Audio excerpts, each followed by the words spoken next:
He had released forces that no one would be able to control. The force that 10 years before he had brought from Iran to attack the West, the human bomb, was now about to jump, like a virus, from Shia to Sunni Islam.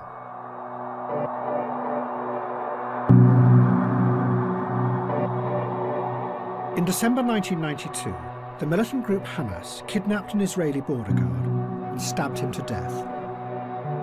The Israeli response was overwhelming. They arrested 415 members of Hamas, put them on buses, and took them to the top of a bleak mountain in southern Lebanon.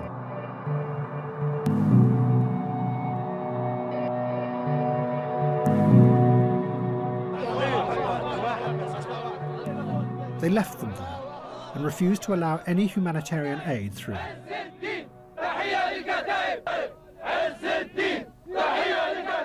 But the Israelis had dumped the Hamas militants in an area controlled by Hezbollah. They spent 6 months there, and during that time they learnt from Hezbollah how powerful suicide bombing could be. Hezbollah told them how they had used it to force the Israelis out of Beirut and back to the border. The first sign that the idea had spread to Hamas was when a group of the deportees marched in protest towards the Israeli border, dressed as martyrs, as the Israelis shelled them. But it soon became more than just theatre. Hamas began a wave of suicide attacks in Israel. Just before 9, at the height of Tel Aviv's rush hour, the bomb ripped apart a commuter bus. An amateur cameraman recorded the scene in the moments afterwards as a dazed woman was helped out of the smouldering wreckage. I didn't want to believe that under my house there is a bomb. And when I realized it's a bomb, I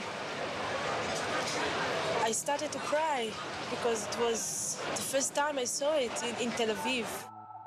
Hamas sent the bombers into the heart of Israeli cities to blow themselves up and kill as many around them as possible. In doing this, Hamas were going much further than Hezbollah ever had. They were targeting civilians, something Hezbollah had never done. The tactic shocked the Sunni world. This was something completely alien to its history. Not only did the Quran forbid suicide, but Sunni Islam did not have any rituals of self-sacrifice, unlike the Shias. The most senior religious leader in Saudi Arabia insisted it was wrong. But a mainstream theologian from Egypt, called Sheikh Qaradawi, seized the moment. He issued a fatwa that justified the attacks.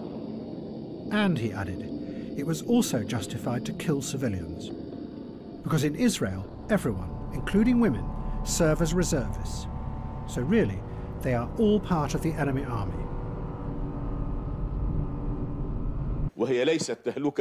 It's not suicide. It is martyrdom in the name of God. Islamic theologians and jurisprudents have debated this issue. Israeli women are not like women in our society because Israeli women are militarized. Secondly, I consider this type of martyrdom operation as an indication of justice of Allah Almighty. Allah is just. Through His infinite wisdom, He has given the weak what the strong do not possess, and that is the ability to turn their bodies into bombs like the Palestinians do. Hamas kept sending the bombers into Israel, sometimes day after day. The horror overwhelmed Israeli society, and it completely destroyed the ability of politics to solve the Palestinian crisis. Instead, in the Israeli election of 1996, Benjamin Netanyahu took power. He turned against the peace process, which was exactly what Hamas wanted. And from then on, the two sides became locked together in ever more horrific cycles of violence.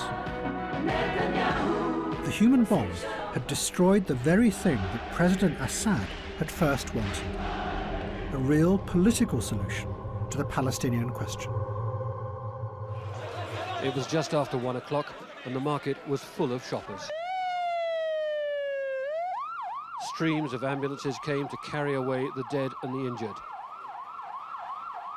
It was a place of appalling suffering. But even with the first grief came the immediate political impact on the peace process. It's impossible. This moment it will be the end, must be the end of this bloody peace process.